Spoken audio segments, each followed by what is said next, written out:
Lecture 9, magnetic fields in matter.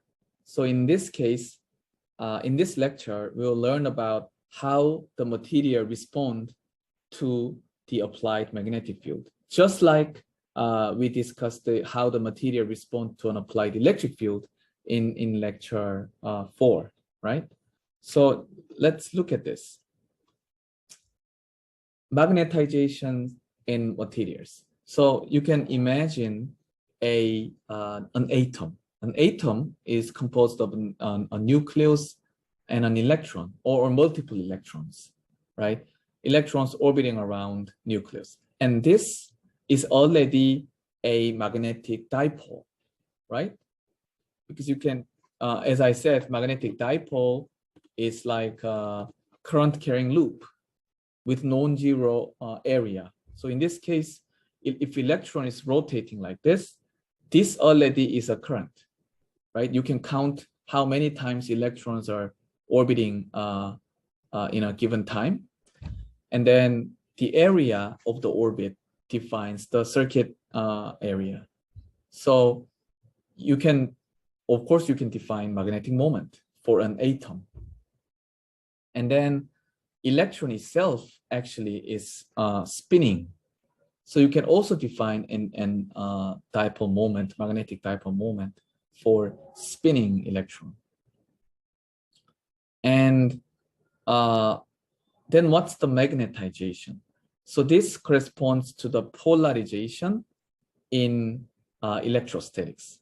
Okay, so magnetization is magnetic dipole moment per unit volume. Okay, so in most cases, these magnetic dipoles in materials are randomly oriented.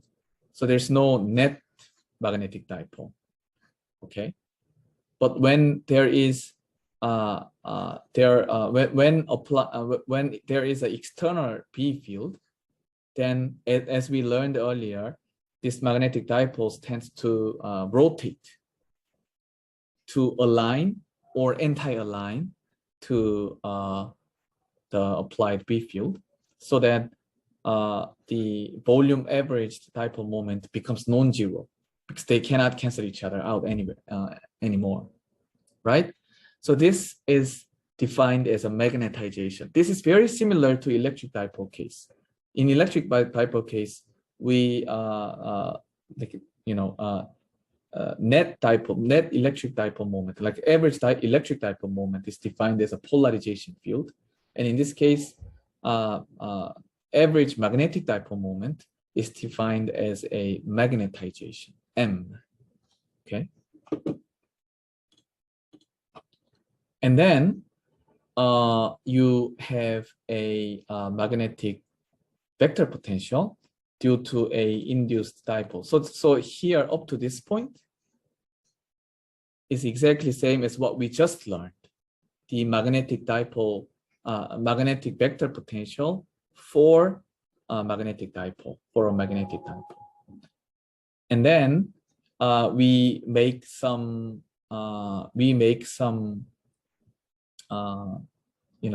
mathematical manipulation of this equation, and then basically we divide this equation into two, and then associate one of them for the surface current, and the other to be volume current. So I don't want to go through like all the details here, because this is just a mathematical thing. Like you can write this equation equivalently like this, and then this equation again can be written like that, and then you can realize that the first part is same as the magnetic vector potential for a volume current, and the second part is same as the vector potential for surface current. Okay, so the process again is exactly same as what we did for polarization. So when we have a polarization, we began with electric potential of a dipole, and then we did similar mathematical manipulation to derive that this can be divided into two parts. One was a volume charge density, and the other was surface charge density. And similarly, here we get one volume current contribution and one surface current contribution, right? So what this means is that we can define bound current density, just like we define bound charge density in electrostatics, right? So when there is a magnetization, there exists bound current density, like surface current and volume current density, which is defined like this. And even definition looks pretty similar, right? If you remember correctly, the bound surface charge density was like something like a P dot AN, and then bound volume charge density was something like a divergence of P or something like that, right? If you recall electrostatics. And then here, if you go to magnetostatics, dot products become a cross product, but everything else are basically the same.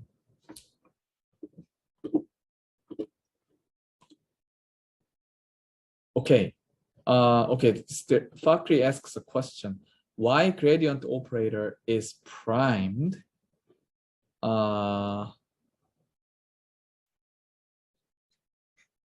Here.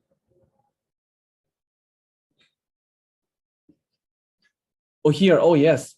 The reason why the gradient operator is primed is because we want to make we want to take derivative on only source position. So that's the reason. And then why do we want to do it? Well, that way we can make these two equivalent, these equations to be equivalent. I mean, this is just a way we want to make derivation from here to there. But the prime always means, in my lecture at least, is about the source position. So if this is a gradient prime, that means the derivative applies to the source position only.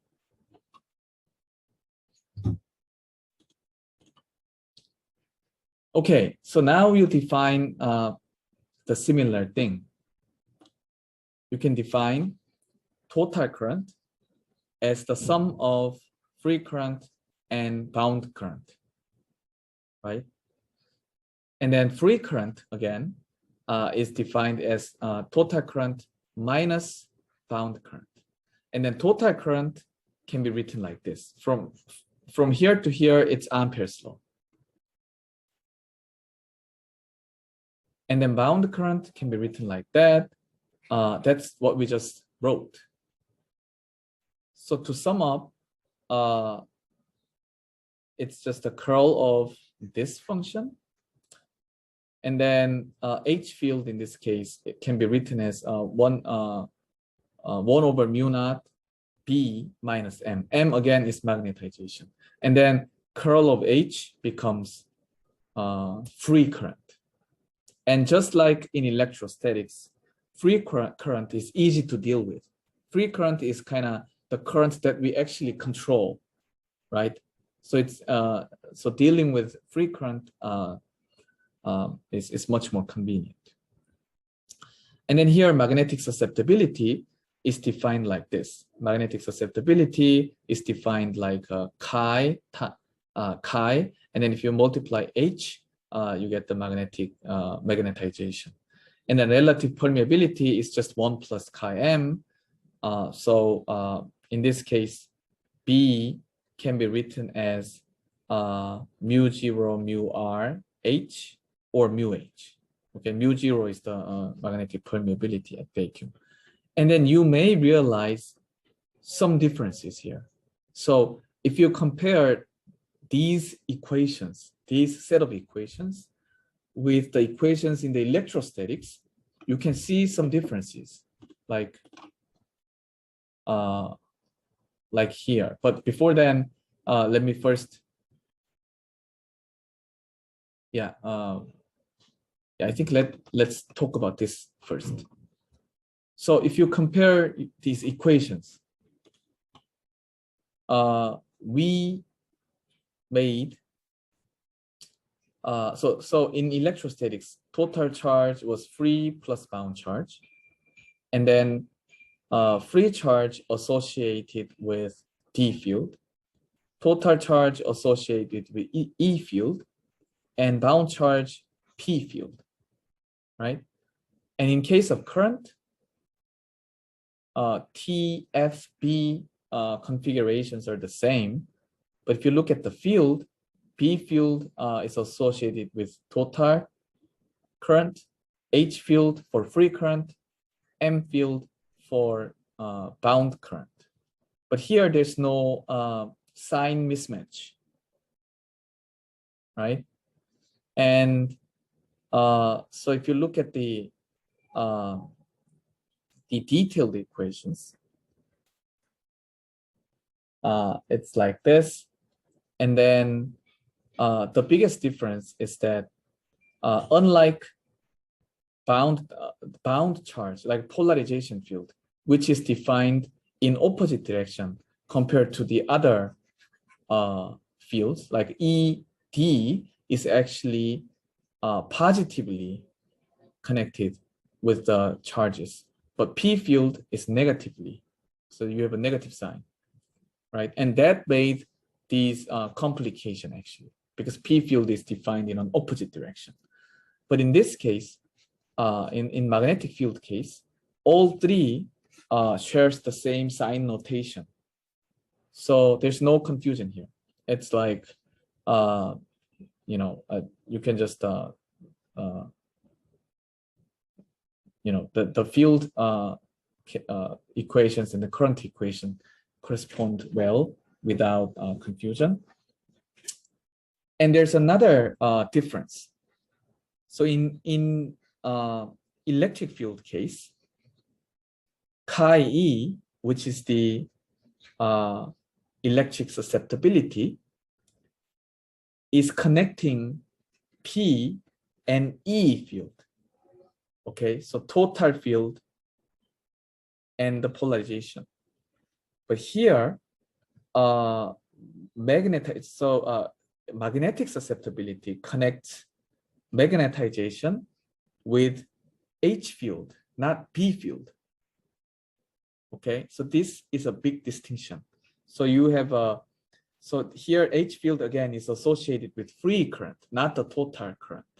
So if the definition of electric field and magnetic field are exactly the same, then must be B, right? But it's actually H.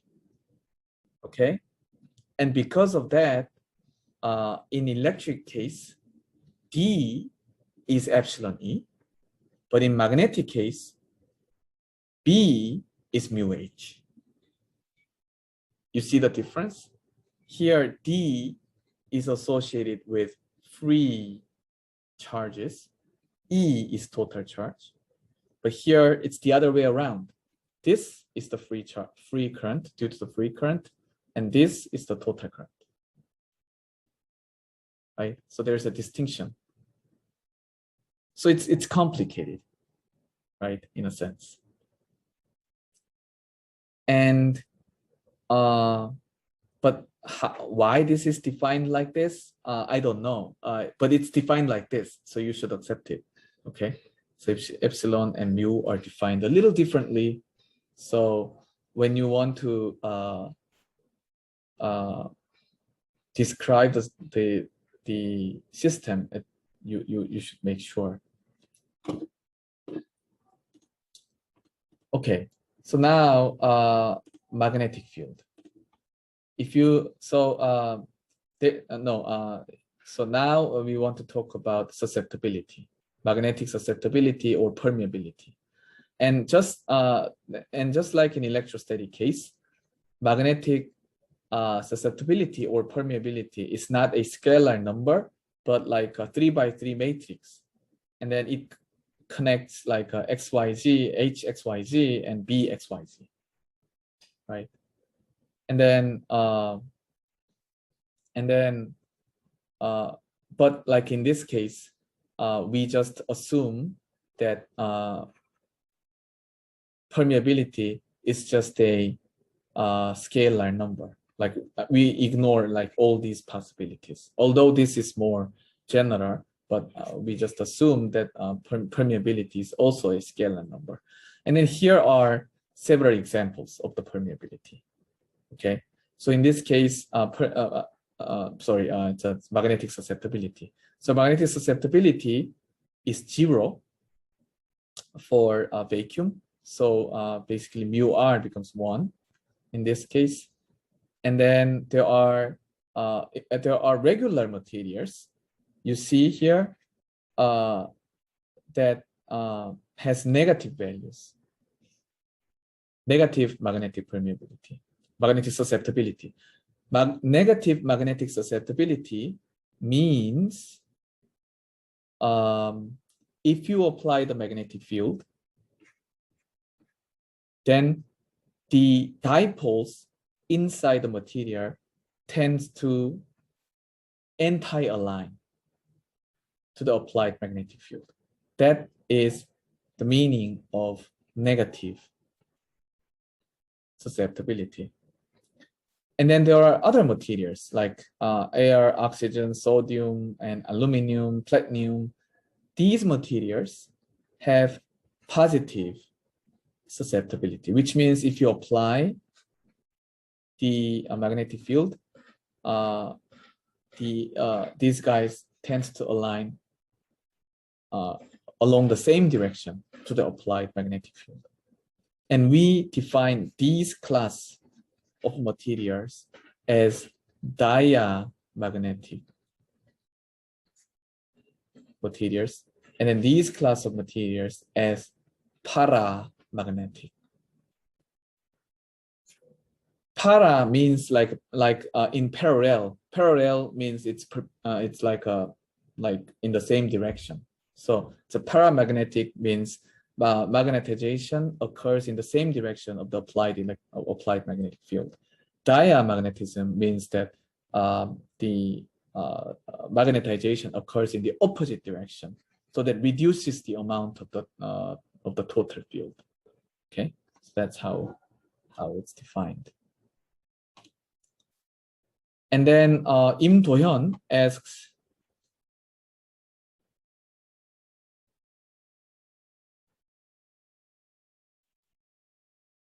right, so Im Do-hyun asks how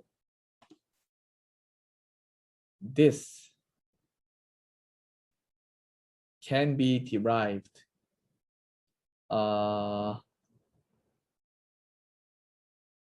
and then he said he might miss the explanation. Well, that's not the case. I didn't actually explain how this can be derived. So because I didn't want to distract you too much about the mathematical details. So how this is defined? Well, if you want to know this, you should pay attention to this. So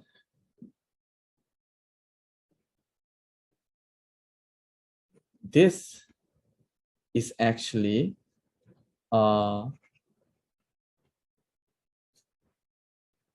this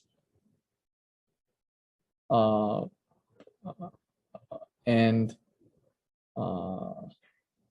yeah, minus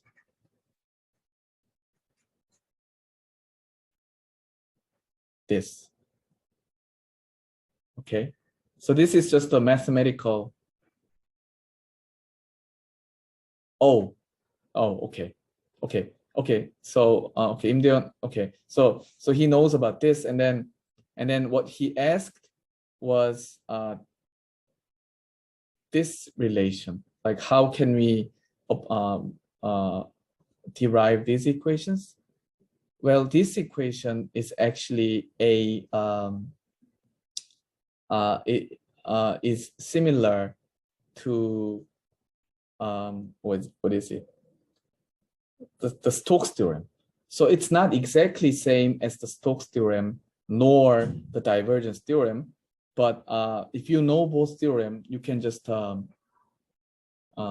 derive this from those two relations. So again, for this one, I also didn't provide a detailed proof, but you can understand that this is equivalent to Stokes theorem. Stokes theorem or divergence theorem or both. Anyway, it's just a combination of these two. You can derive these equations from Stokes and divergence theorem.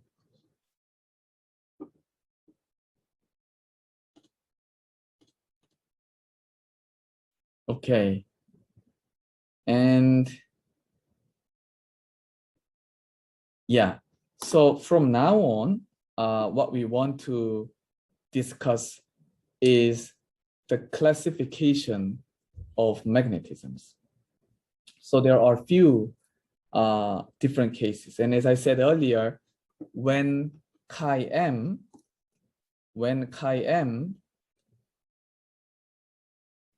is smaller than 0, we call this as a diamagnetism. And then paramagnetism is when chi is larger than 0. And there's another class which is called ferromagnetism. And ferromagnetism also shows chi-m to be larger than 0, but there's another interesting property that I'm going to explain. Then which material shows diamagnetism? Which material shows paramagnetism? And which shows ferromagnetism? Interestingly, it's related with quantum mechanics. So you probably learned about Hund's rule, like you have electron orbital, and then you fill up the electrons from the bottom, and then as you know, in each orbital state, spin up and spin down can be filled, right? So if there is 2 electrons on orbital, it's fully filled, like spin up and spin down, right? And in this case, we call this as a no unpaired electrons, right? Because electron is paired, making all electrons making pairs. So there's no unpaired electrons. And in this case, materials with this type of electron configuration shows diamagnetism. And then there are, of course, other materials that have like unpaired electrons, like saying that you have 3 electrons in the system and 2 of them making pair. And the third one is just either up or down, right? It cannot make the pair. And if you have a unpaired electrons, then paramagnetism happens. Okay, so that's kind of how generally diamagnetism and paramagnetism occurs, depending on which material we're talking about. Okay, and ferromagnetism, of course, also have unpaired electrons, but like it only occurs in a few materials like iron, cobalt, and nickel that we can use as a magnet. Okay, so ferromagnetism happens. So diamagnetism and paramagnetism and ferromagnetism, I'm gonna explain like it one by one, and that's the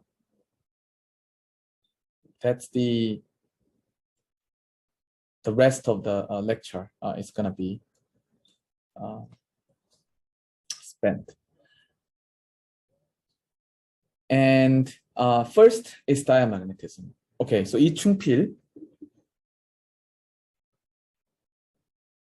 Okay, 이충필 asks an interesting question. So 이충필 asks, if you look at this diagram, ferromagnetics means mu r or chi-m much larger than 0, but here it's just larger than 0. So which one is correct? Well, you know, a ferromagnetic material typically have chi much larger than 0. So this is correct. But much larger than zero and just as larger than zero is kind of difficult to define. So more fundamentally, what determines ferromagnetism is the nonlinear behavior, which I'm gonna explain later. Okay, so in terms of chi-m, yeah, it's larger than zero, typically much larger than zero, but more important thing is nonlinear behavior. So let me explain from diamagnetism. Diamagnetism can be explained in a very classical explanation, which is wrong actually. So this explanation, you should make, I'm just giving you this explanation because it helps you understand things, but it's not accurate at all, okay? So you can just look at it as just for fun, okay? You don't need to take this too seriously and then develop any theory out of it, okay? So let's look at this equation. So you have a nucleus and an electron. This is a classical picture. Electrons are orbiting around nucleus. And then if the velocity of the electron is u minus u along phi direction, you can precisely define the magnetic dipole moment, right? Because the current is defined by E is charge, U is the velocity, and 2 pi rho is the circumference. So circumference divided by velocity gives you how many times this electron orbits around the nucleus, right? And then if you multiply E, then you get current, right? Because current is charge per time. And then surface is even easier. It's pi rho squared. It's just the area of the orbit. And then this is your magnetic moment. And then in if there's no magnetic field, then the centripetal force and the electric force between the nucleus and electron are making balance. So centripetal force is mv squared divided by rho, and then Coulomb force is 4 pi epsilon naught q1 q2, which is E squared in this case, divided by rho squared. So they're making balance. Now, if you have a B field along the applied parallel to the magnetic field, I'm sorry, B field applied parallel to the magnetization or dipole moment of the atom, then what happens is that centripetal force must make a balance between balanced with electric force and magnetic force combined. And if you look at the magnetic force, it's actually occurring in opposite direction to the electric field. Okay, then what's the consequence? The consequence is that in order to make balance, you need to either slow down, right, to make this term smaller, or your radius becomes smaller. So when radius becomes smaller, this term becomes small, but this one has a more drastic dependence. So this term becomes even smaller. So so either U or rho should decrease. But in both cases, if U decreases, that means your current goes down. So your magnetic moment, magnetic dipole moment gets smaller. And when rho decreases, then S becomes smaller because your orbital area becomes smaller. So in any case, M decreases, right? So if you apply the magnetic field, your magnetization gets smaller, right? That's kind of an explanation of a diamagnetism, why this occurs. But again, this is a classical picture, and it does not capture the quantum aspects.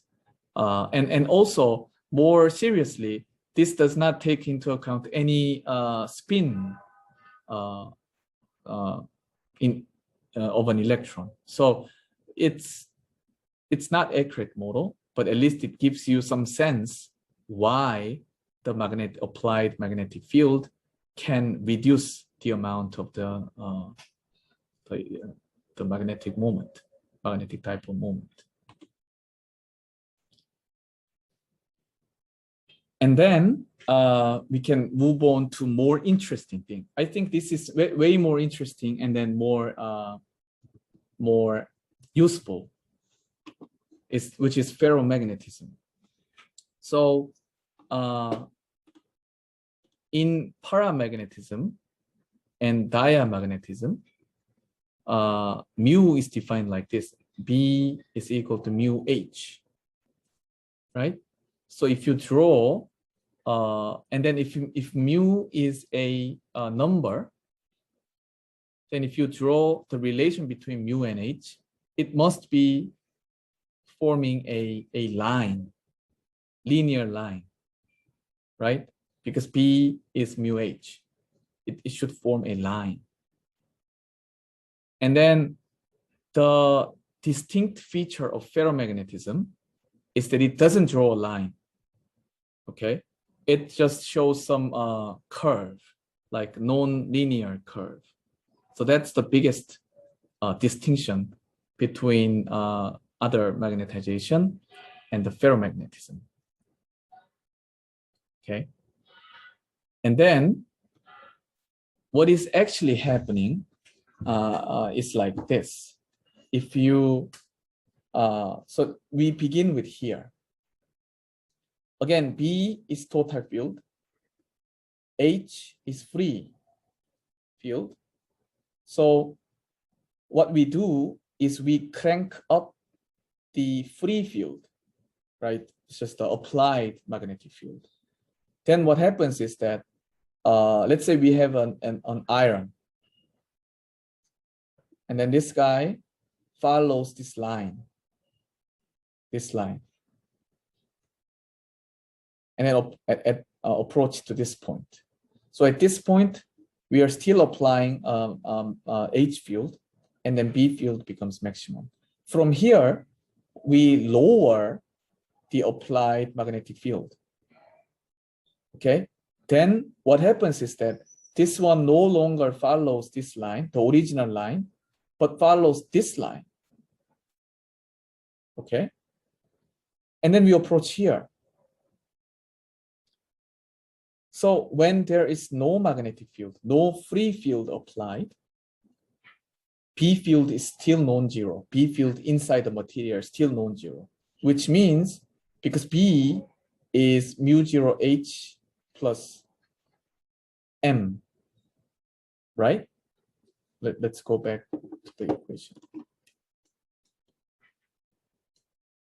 B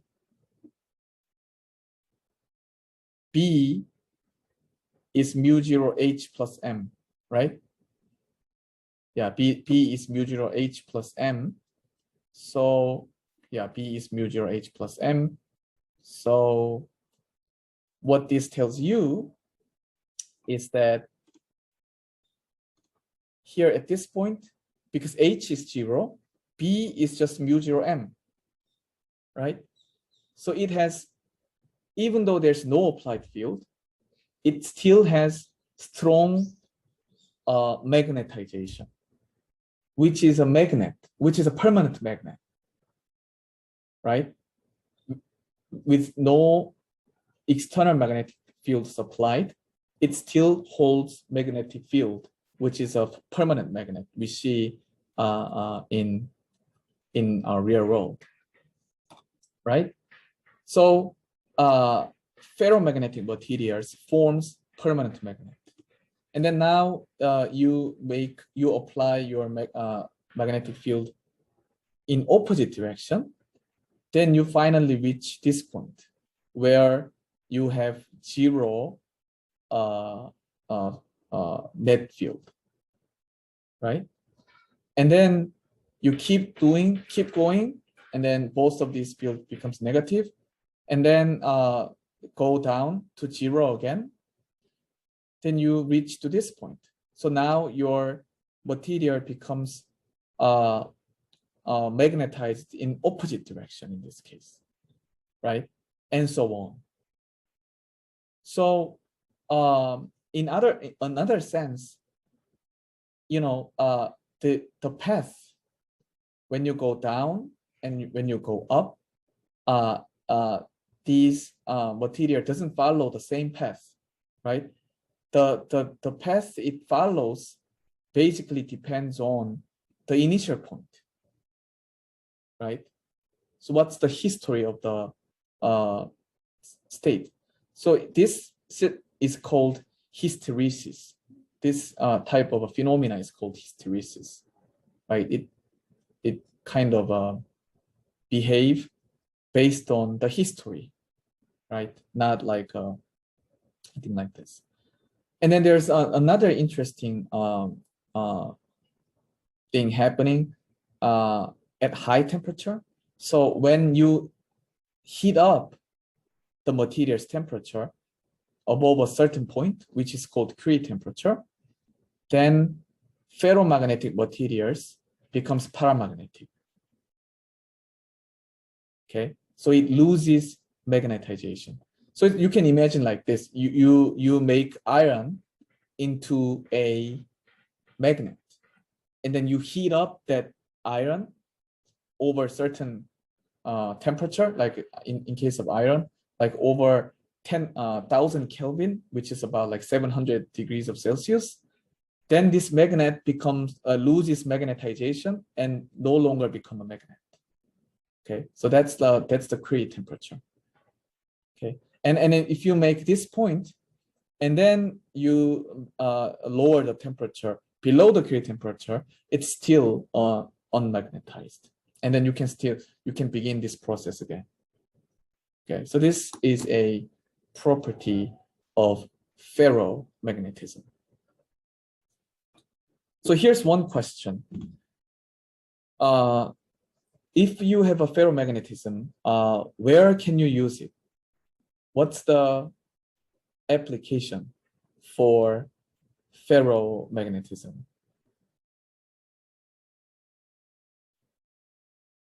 So ferromagnetic materials behave based on their current state, right? It kind of remember where they were, right?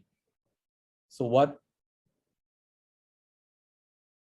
can you do with this? What do you think people did with this property, with this ferromagnetic property?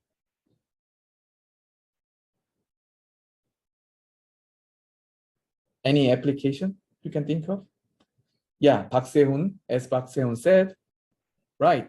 Park Jun also said, save information, because it remembers where it was. So yes, Ichungpil actually know the actual device. It's an HDD, hard disk drive. But it's a clever thing, right? You have a hysteresis, you can use it for memory device, right?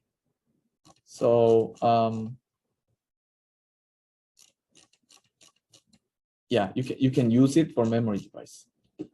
And let me show you an example. So if you look at the hard disk drive, it looks like this, composed of a disk of a magnetic material, ferromagnetic material.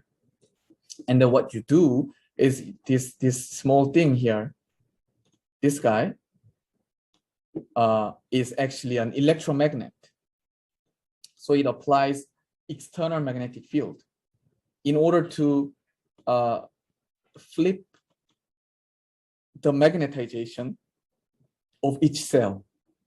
So you have like cells, ferromagnetic cells, and then you go to a specific position, and then you apply the magnetic field, and then magnetize this into like different direction.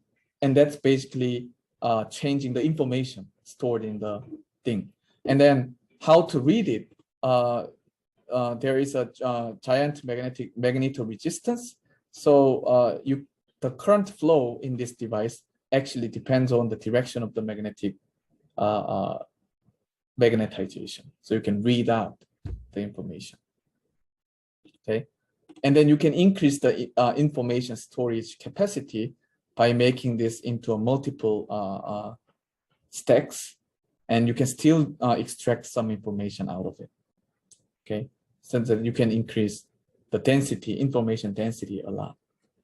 And yeah, this is a video about a hard drive disk, which is interesting.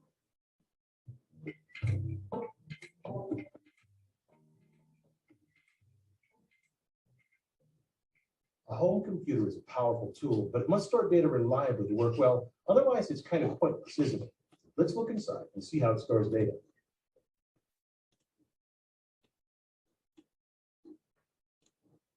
Oops.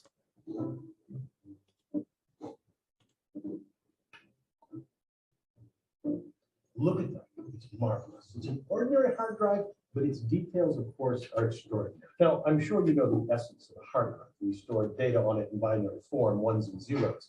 Now, this ARM supports a head, which is an electromagnet that scans over the disk and either writes data by changing the magnetization of specific sections on the platter, or it just reads the data by measuring the magnetic polarization. Principle, pretty simple, but in practice, a lot of hardcore engineering. The key focus lies in being sure that the head can precisely, error-free, read and write to the disk. The first order of business is to move it with great control. The position of the ARM engineered uses a waste coil actuator. The base of the ARM sits between two powerful magnets. They're so strong, they're actually kind of hard to pull apart. There. The ARM moves because of a Lorentz force. Pass a current through a wire that's in a magnetic field, and the wire experiences a force. Reverse the current, and the force also reverses. As current flows in one direction in the coil, the force created by the permanent magnet makes the arm move this way. Reverse the current and it moves back. The force in the arm is directly proportional to the current through the coil, which allows the arm's position to be finely tuned. Unlike a mechanical system of linkages, there is minimal wear and it isn't sensitive to temperature. At the end of the arm lies the most critical component, the head. At its simplest, it's a piece of ferromagnetic material wrapped with wire. As it passes over the magnetized sections of the platter, it measures changes in the direction of the magnetic poles, called Faraday's law. A change in magnetization produces a voltage in a nearby coil. So as the head passes a section where the polarity has changed, it records a voltage spike. The spikes, both negative and positive, represent a 1. And when there is no voltage spike, corresponds to a 0. The head gets astonishingly close to the disk surface, 100 nanometers in older drives, but today under 10 nanometers in the newest ones. As the head gets closer to the disk, its magnetic field covers less area, allowing for more sectors of information to be packed onto the disk surface. To keep that critical height, engineers use an ingenious method. They float the head over the disk. You see, as the disk spins, it forms a boundary layer of air that gets dragged past the stationary head at 80 miles per hour at the outer edge. The head rides on a slider aerodynamically designed to float above the platter. The genius of this air-bearing technology is its self-induced adjustment. If any disturbance causes the slider to rise too high, it floats back to where it should be. Now, because the head is so close to the disk surface, any stray particles could damage the disk, resulting in data loss. So engineers place this recirculating filter in the airflow. It removes small particles scraped off the platter. To keep the head flying at the right height, the platter is made incredibly smooth. Typically, this platter is so smooth that it has a surface roughness of about 1 nanometer. To give you an idea of how smooth that is, let's imagine that this section is enlarged until it's as long as a football field, American or international. The average bump on the surface would be about 3/100ths of an inch. The key element of the platter is the magnetic layer, which is cobalt with perhaps platinum and nickel. Okay, so because it's time, I'd like to stop here. But anyway, you can see the full video by clicking the link in the uploaded course material. And yeah, this is how you use ferromagnetic material like information storage. And again, like in general, if you have a hysteresis, like in this figure, that can be used for information storage in all cases. So like you probably know about our current mainstream storage system, SSD, right? Solid state device, solid state drive. And that stores information by using a capacitive manner. And in that case, also you have you basically use an hysteresis.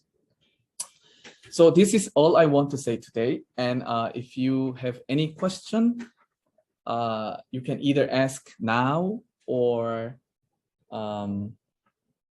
ask in like more privately in my office hour right after this class. So this is it for today, and I'll see everyone on this Thursday. Okay, bye bye guys.